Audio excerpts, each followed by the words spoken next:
Hello, everyone. Hope you all are doing great. Welcome to today's session of Meet the Global Leader.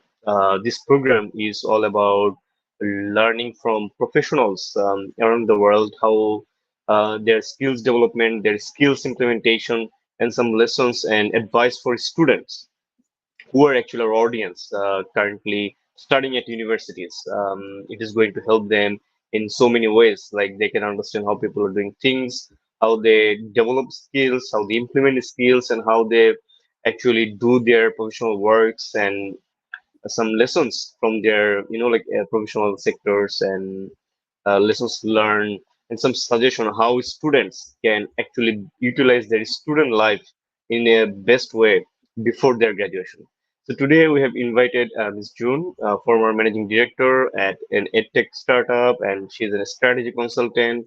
And it is our pleasure to have her with us because she's a seasoned education professional with a background in applied linguistics and extensive experience in education design, product development, and operations. And as a former MD at an edtech startup, innovator, and product strategist, she has a proven track record of driving innovation and growth in the education sector. Her impressive career spans across various organizations, including King Mongkut's University of Technology, Thonburi, True Digital Academy, and Globish Academia. Throughout her career, she has been driven by a passion for providing high quality language education and bridging people with more opportunities. She has successfully increased completion and retention rates, optimized operations, and scaled educational products in new markets. So let's welcome our speaker, Ms. June, for today's session. Ms. June, welcome to our session. Hi, everyone. That was such a great introduction. Yeah, just a brief, try to summarize of what you said. Like I spent about a decade in education industry, and actually most of my time I worked for a startup from seeding round to Series A plus. And I also worked as consultants and strategists for different companies. Yeah, great. So as you know, like our audience, they're students.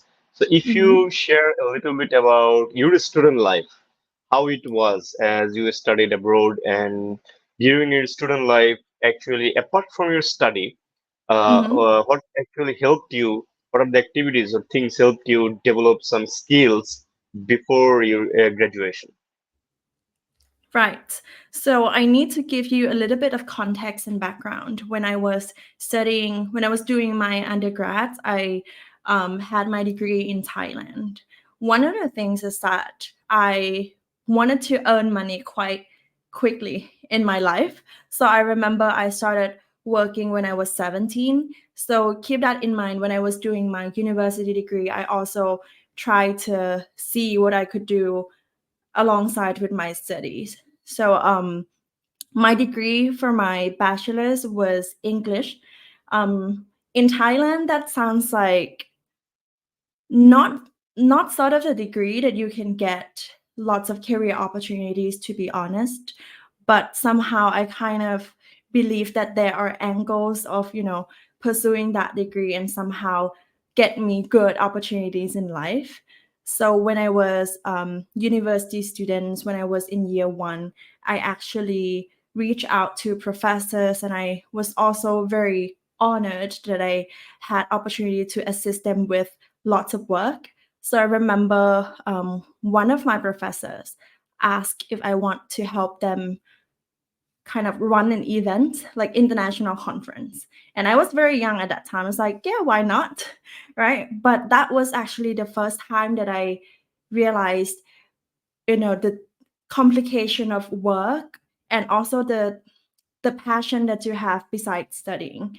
So I think I was assigned to do some simple tasks like handling all the attendees or the keynote speakers from all around the world to come to Thailand for an event. So back then it was not an online event. It was not popular back then. So I think it was communicating with a lot of speakers, a lot of famous people to come to that event. That was one thing. So that's That was the first time that I actually get to know lots of people outside of my field. That event was actually for science department, and I remember that I had to take notes and summarize all the key points. So that was the first time that I had to kind of expand my knowledge and try to understand other things that it was in my studies. In that first experience of working, I think it gave me a lot of lessons. It gave me a lot of points of view, like how you could actually do something with the skills that you had. So that was the first point of me trying to get jobs from my professors. So after that, all my studies was to make sure that I get good grades, but also I could get jobs opportunities from people around me as well. So I think that was my biggest motivation to do well in my study, and also, to make sure that I can know lots of people, that I get connected with other professors, other people, to make sure that I have that career opportunities when I was young. Great. So apart from study, this is not easy that reach out to people, international people, and explaining the importance and benefits and all other features. Uh, Apart from your studies, sometimes like students, in most cases, they don't, especially in Bangladesh, they don't involve themselves with part-time or volunteering activities because they think it is going to hamper their study. So, Mm-hmm. time management. But, in most cases, we are one of the top 10 countries where young people are spending most of their times online, social medias. So, but doing volunteering works, that is what may, transform their entire life if they can do meaningful works. um Most of them, maybe some of the students may find it a waste of time. So according to you, how did you actually manage your balance, your study and that conference and that work during that time? And also, if you share in brief the skills that you have developed by doing this work as a student, that is going to help students to understand more. Right. I think the most important thing to be able to manage and also to succeed in studies and also do other kind of activities was actually planning. Um, I remember when I was a student, before the semester starts, I actually finished reading all the courses and the things that you're going to learn for that course. So I actually planned my time quite well, and I think all my friends thought I was a freak doing that. I spent lots of time preparing myself, trying to get the study done beforehand. So before going to the classes, I planned that I need to do at least like 50% of what is going to be taught in those courses. So I make sure that I have that time prior to the studies. So when it comes to the actual semester, I do have my spare time to do other things. When I planned what I want for my study, I make sure that it's aligned with what I can actually do, along the line. Like I could all the volunteer works or other types of jobs that I did when I was a student, everything was sort of aligned. So I studied for my bachelor, I studied English, as I said, and for my master, I was doing my applied linguistics in education in the UK. Back then, I was also an international student ambassador, so that was actually a paid job by the university. What I actually did was planning how to manage time, make sure that it's not gonna crash, and that I have time to focus on both. When I when I was doing all those things, I think the skills that I developed was communication, like public speaking. When I was a student ambassador, I had to give a university tour to prospect students from all around the world when they visit the university. I had to okay, this is the library, the labs, and other facilities that the university had.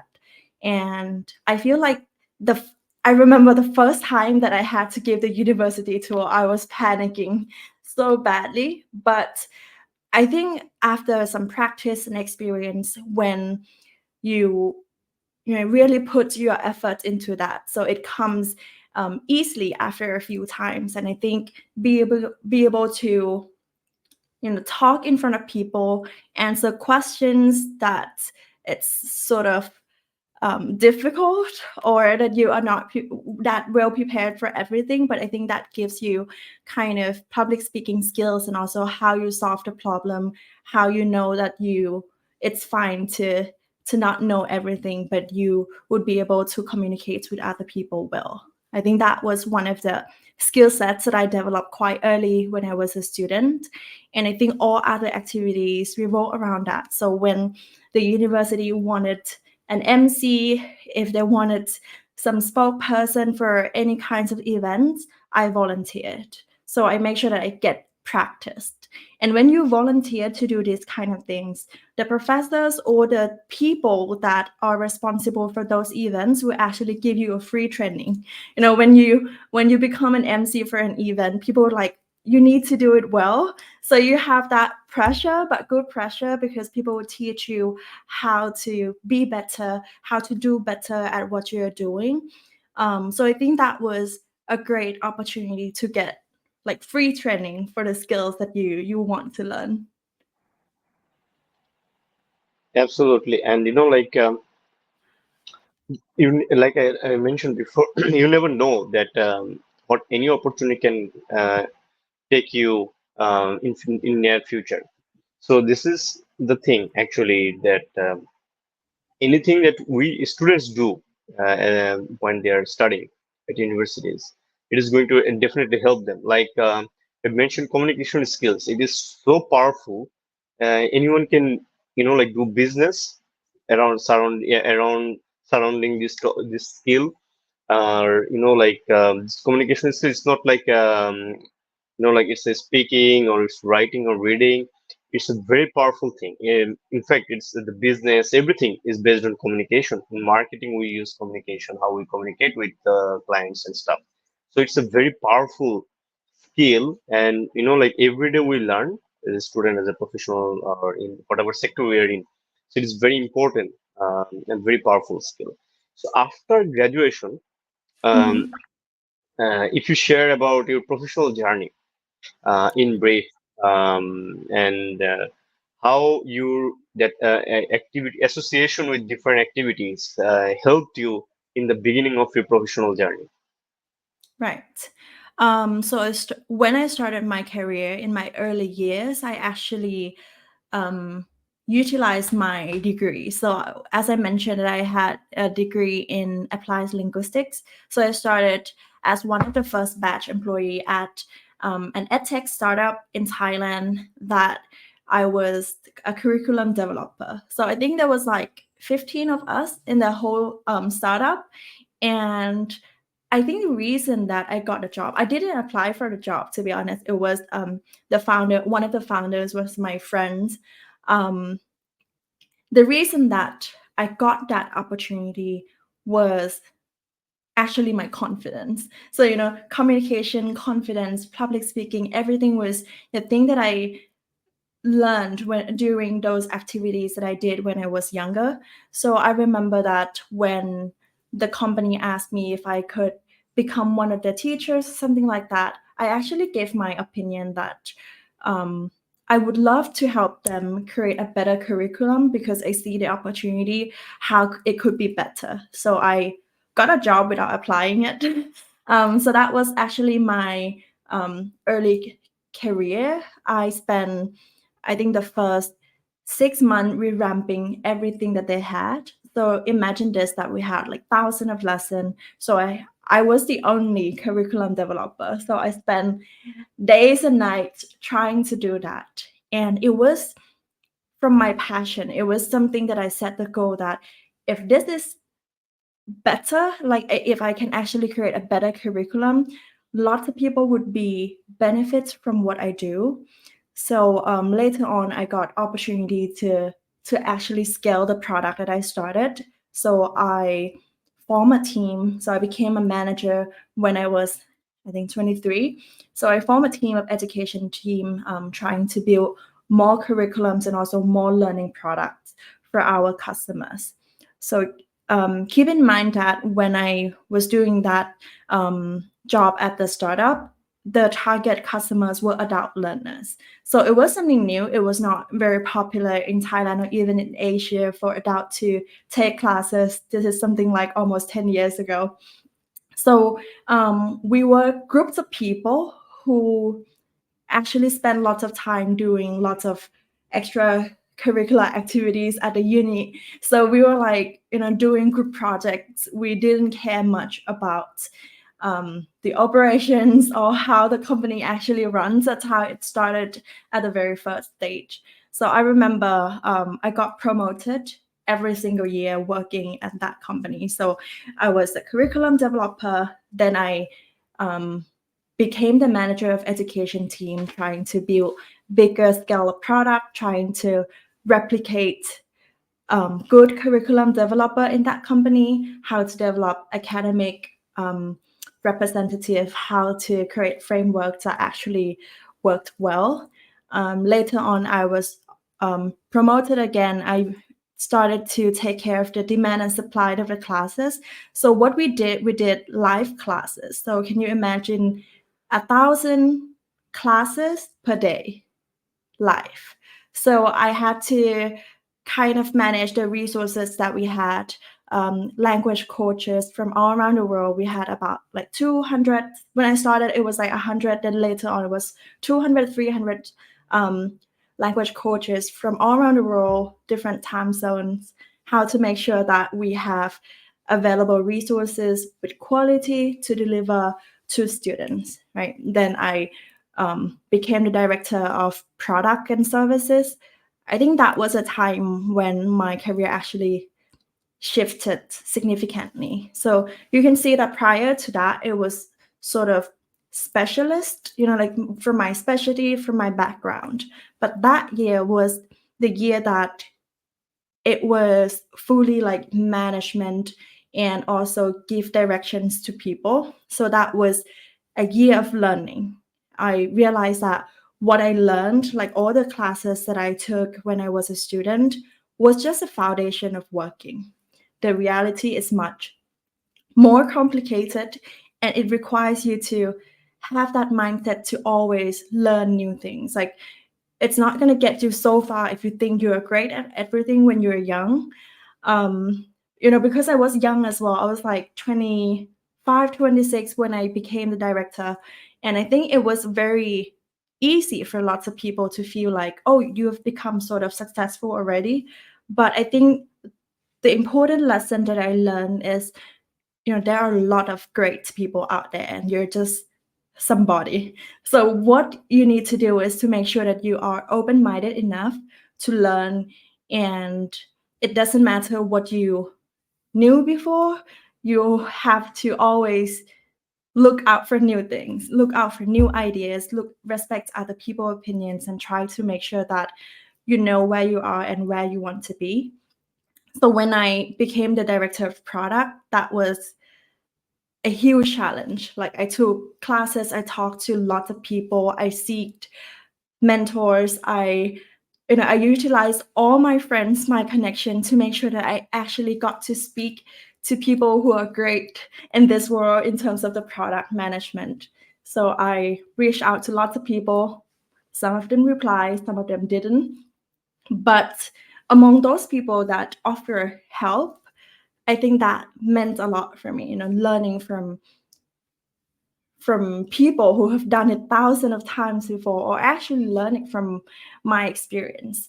So I think at that time there was, I think there was 75, 76 people under my org in product and service. And I think that was the year to realize that, okay, I've gone far, but it could become better. So after that, I became the MD, the managing director, taking care of the company in Thailand. I think there were about 160 people. So that was when it shifted from specialist something academic, something educational, to almost like 90% business. But I still do have that ethics um, as an academic person from my experience. So when I ran the business, it was someone in that industry, and also I had to learn lots of new skills like finance, um, HR. I had to run HR as well, how to talk to investor, how to report to the board. So that was a whole new set of skill.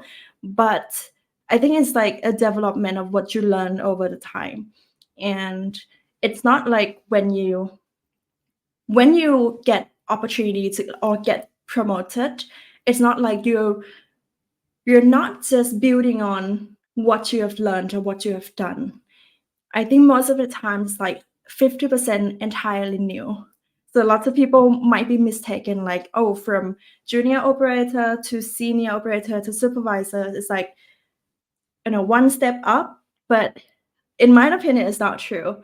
It's like you have this box of skills and experience. When you get a new position, even if a promotion from the previous one, you have like at least 50% new things to learn, 50% new things that you don't see. Like you might not notice that it's a skill that required for that job when you're not in that position yet. So um, everything that I try to explain, I think the most important point is you need to keep learning. Like there would be things to learn every single hour that you work. You know what I'm saying?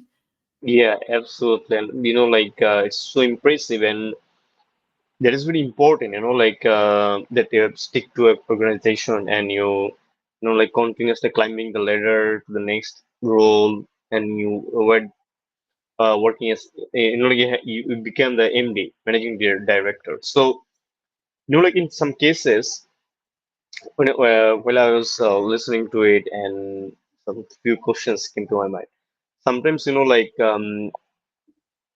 sometimes some of the students think about that. I first start working for a company. I will have some 6 months or 1 year of experience, and I'll shift another one. I'll shift a role, or maybe raise my salary 10% or 20%. So um, there is a common practice like that. So according to you, uh, how do you see it? Like stick to a company for years, and rather than jumping around or shifting around. um, what is the importance of being a loyal employee according to you? Right. Um, First point is that I agree that different companies give you different experience, like different culture, different industry, that definitely help you grow every time that you move. I agree with that point. But personally, I don't believe that moving from company to company is the only way for you to grow, financially and also in terms of skills. Um, to be completely honest, when I joined the startup, when it was very, very small, I had my colleagues that started at the same time with me. And when we discussed our salary, it's a thing that we shouldn't do. But when we discussed the career opportunities, something like that, I noticed that a lot of them would prefer moving to new company because they really believe that the salary that they expected, they might not get that from this company, right? At that time, I think they were right. But in my belief, like my core belief, I really believe that I could be one of the people who make change to that company and make sure that one day they can pay my salary range. So I think that was the drive that I got promoted every single year, because I was like, okay, I need to be the one who change things, because I set my goal financially as well. Um, I knew that I wanted certain amount of number. Um, when the company, obviously, if you look at the PL, at the accounts, at the balance, there's not going to pay you that much that you want, but that gives you the the drives to make sure that you become that change driver as well. That I want to see the company grow enough that they can actually pay me. But along those years, I worked different jobs at the time. And when I did that, it was not for extra money only, but I tried to see what kind of jobs that I could actually do to make sure that I am doing my job better as well. It's not going to violate any regulations. It's not going to compete with the current company. So I think I consulted with one of my ex boss. Like I wanted to work in this area, how to earn more money and also become more proficient at what I did at the startup. So that was when I started working part time at the university. You mentioned King's Mongkut University. So I became sort of product strategist for that company when I was in the product area at the edtech. So they were doing different types of business, but I think the skill sets could actually make me become more proficient, and also the connection that I gained from university could also help the startup as well. What I did with startup could also help the university to become more realistic about the real work industry as well. So you see what I'm saying, that you can have one purpose, you can have different factors of what you want from your career life. It's not wrong to always want good money for yourself, but I think you need to look at the purpose that you're actually aiming in 5 years, for example. Like if you want to become certain position in your career, it's not only about salary, because believe it or not, in my opinion, I think you can earn money with different ways. Like it's not only the salary that can help you get there, but other ways that will bring you that opportunity. So, when I was the MD, I was only 27, and I believe that I would never get that opportunity elsewhere. I would never get even senior manager position at that age in a corporate world. So when I calculated what I wanted in life, what I wanted to actually learn from, waking up in the morning and go to work, what kind of work that I want, what kind of impact that I want to contribute to the society. So I think startup was my answer. The next question is how to make my life easy with that choice. How to help the startup earn more money, to pay me more money, how to earn money from something else that could actually benefit their startup that I was doing as well. So I think those are pieces of my answer to the question. I think it's not wrong to jump around as long as you know where you're going. To be completely honest, I interviewed lots of candidates for the company, of course. And one of the questions you will have if you're not with a certain company for a year or two, I think definitely the questions will come. They'll ask like why. It's sometimes it's a sign of not be able to stay a bit long with the company, but it's not always wrong. There are reasons to move. I agree. There are reasons to want to explore new things, but as long as you are like what you're doing, if you move around because you want to expand your knowledge, that's fine. If you move around because you want salary raise, I think that's also fine. But at least know what you're doing, and try to see how it will look in 3, in 5, in 10 years with what you have been doing. I think that's my answer. Absolutely. And like in the today's world, advanced world we are heading towards, uh, age is just a number. Like if anyone can possess that value or skill sets, they can be anyone, because you mentioned that being every year you got promoted. Like it is possible in startup, and uh, the career span is shortened at startup, because anyone can become anyone if they have that much value. And like the salary in most cases, employees get the amount based on the value they can actually deliver in their role, in their position. And definitely, at certain point, if people who are at startups, like you had different role, it doesn't matter whether you are from English major or maybe finance, HR, whatever. You can definitely work on product pricing, or it doesn't matter what major you had.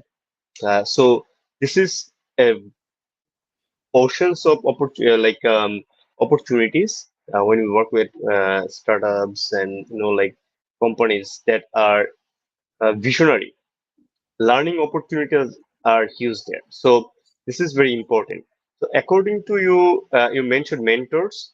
What is the importance of a mentor among students? I think, having someone that can give you recommendation, suggestion, guidance, that's the best thing in the world that you could do. I remember when I was young, I was connected to certain valuable people. And honestly, back then, I didn't realize how big they were. Like, there were really big names in the startup world. And I had no idea that I, had to seize that opportunity to actually get really connected with them. But I actually listened. So it was a group of students, got a chance to talk to valuable people. So I actually listened to lots of questions that my friends had, that they tried to answer, they shared experience. I think that was my early stage of realizing that, oh, the stories are very interesting. What they have done, what they like, the thought process that they shared with us, the wisdom that they gave. And I think after talking to lots of people, I realized that lots of time experience is the key. The first time that you have certain problem, that you face certain challenge, it may sound like the end of the world to you, but when it comes a second time, you actually know how to handle it. But in life, maybe you don't have that opportunity to have the second time to handle it. You need to handle it the first time. So what you can actually um, make it easier for you is actually listen from the way people have done it. It doesn't mean that you need to copy what they have done. It doesn't mean that you will face the exact same challenge that they had, but the thought process, how they handle it, it's actually give you the ease of mind that all the problems that you're going to face, someone has faced it before. Smaller, bigger, different angles, but you're not going to be the first person in the world with the unique new problem in this world. So I really believe that in both accomplishments and also challenges, there are similarities in these kind of things. There are patterns, there are things that you can learn from. So I think have someone to actually share the experience, how they were feeling going through that, what were in their minds, um, how did they ask for help, what kind of solutions that they had um, at that time, what are the choices, the decision making process, or something like that. So these are things that you could learn from mentors, and I think it's very important. When I was actually the director of product, I had the opportunity to, like, I went to a networking event and I met one of the biggest CPO in the world. I'm not gonna say her name, but she was like a really, really big deal. And I think, like, from our short conversation, like 20 minutes, it was like inspiration. And one of the things is that she was very willing to be connected further. Like, she gave me her contact and she said, reach out if you need anything. And I was very honored. Like, are you really gonna give me suggestions or the time to actually consult with you? And after that, yes, I could book, meeting slots with her, and I could learn a lot. Sometimes it's just experience, years of experience that people can summarize it for you, can synthesize for you, and you have that lesson learned from other people. One day, luckily enough, you can learn those lessons by yourself, and you see how interesting that was, how challenging it was. And I think that's one of the most important things to have when you run business, you have to have connections, you have to have mentor. Everyone needs someone. I think that's my take. Absolutely. And um, mentors can show us around because the road they have traveled, they're way ahead of us, because we were on the way. So that is going to, it's like a Google Maps. We Mhm. find different routes, which one is faster, or how we can go there, in which ways we can go there. So this is important, for students, for professionals, for entrepreneurs, investors, for everyone. Mentors are, a great way to get some guidelines and some, advice. This is very important. And also there are so many platforms from where students can learn from people's, like TED Talk is there, or so many interviews are there, where they can learn about, lessons and advice and how people do things, how they did it. It's going to give them, a wealth of knowledge. It will guide them in their future. So we're almost at the end of the sessions. Two more questions. um, as you led team, you mentioned for the hundreds.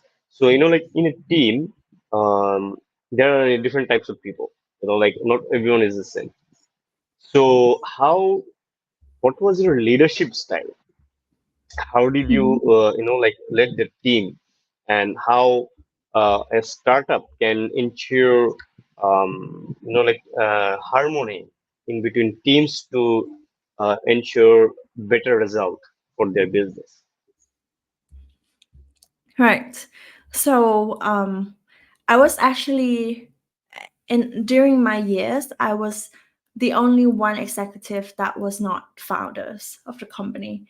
So I think that gave me challenges enough, right? So my leadership style was leading by examples. So because I started my career as a junior operator, I had lots of opportunity to actually prove what I can do and what I can inspire other people to do. So, what I did throughout my career is to make sure that I can lead examples, that I can not that I do it for them or show them exactly how to do it, but certain kind of examples that they can see what is feasible, how impact they could make or something like that. So I think that was my way to lead people. I make sure that I you know, kind of paint them the picture that there are opportunities, there are feasibilities in the things that we do, and how and what they are going to contribute, how the impact will look like.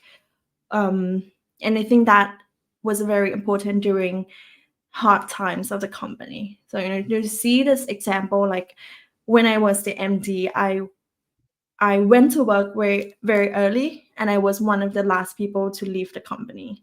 So I actually spent like 10 to 12 hours at the office. I didn't do it intentionally that way to make sure that you need to spend time at office, but I got caught in something that I was very passionate about, and I just worked and worked. And I think to be honest, I had the privilege to not showing up. I think that would be normal, but I didn't exploit that. I didn't do it that way. What I did, especially during hard time, people will see that I keep working, that I didn't give up. And when I tell people that we're going to do this together, that we're in this together, I actually acted that way. So I think examples are really important for people. And I think another thing is that I was a living example of that startup, of career growth. I assume, because 7 or 8 years that I spent there, I started from someone really small to someone who could actually run the company. I think that Yeah. was the inspiration to lots of people, lots of newbies at the office, not lots of new grads that they would imagine like how possible that they would be up there one day, right? During town hall or something like that. But I was actually a living example that if you're doing your job good enough, you're in it enough, passionate enough, and you can actually if you have the vision of what you do and you have the ability to learn and execute it, you could be up here one day. I think that was my leadership style that I portrayed that way to the employees back then. Absolutely, that is important. Like if anyone do their work, it doesn't matter because we have seen examples in corporates as well. So the more you deliver, the more you're loyal to your company. If you're like ethics that you mentioned and stuff, no one can ever imagine what their positions will be in that company. And according to you, as you have been in this sector, being a student before graduation, what are the skills in this advanced world students should develop before their graduation? If you I mention would few some say, key skills. yeah, actually, one thing that I would recommend you guys taking finance classes, if you can take like non-credits or something like that. But to be completely honest, to be able to run a business successfully, finance is something that you actually need. It's not that you have to be good at math. It's just different, like two different things. But you need to be able to have that, become curious in the numbers when you need to. You can have team of finance and accountants, you can have lots of them, but you need to be that person who can actually question if something is wrong or what are the opportunities in those number. So from myself, coming from liberal arts, it was something that was very distant, right? But when I stepped into management role, when I stepped into something that I had to be responsible for revenue, for growth of the company, the profitabilities, or the operational cost. What I did was to like take classes like corporate finance or personal finance or something like that. That you have the sense of numbers, you have the sense of how money moves in business, what is important, what can be optimized, and what you should be paying attention to. So my take is that you cannot run a business if you don't know how to read balance sheets, if you don't know how to read the number of the growth. So I think that's one of the most important things, that if you have opportunity to take some classes at uni, please do. Absolutely, and in a personal life, it is going to help as well. Like how money comes in and out from our pocket. So finance is very powerful, and the communication skills and some of the things that you've mentioned, like having a mentor and stuff, is really going to actually enhance their knowledge, and it will broaden their mindset as well. So thank you, Ms. June, for this incredible session. Like it's an example, living example of age is just a number, and it doesn't matter. Like wherever we are, um, we can be anyone by hard work and uh, by through the value we can offer or deliver to any company or any organization or startup. So, like on behalf of School of Entrepreneurship Development, thank you so much for your time and these valuable lessons and advice for the students. It is going to help them as a guideline for their future. You're very welcome. Thank you so Thank much for you. having me. You're Thank welcome and have a you. good day.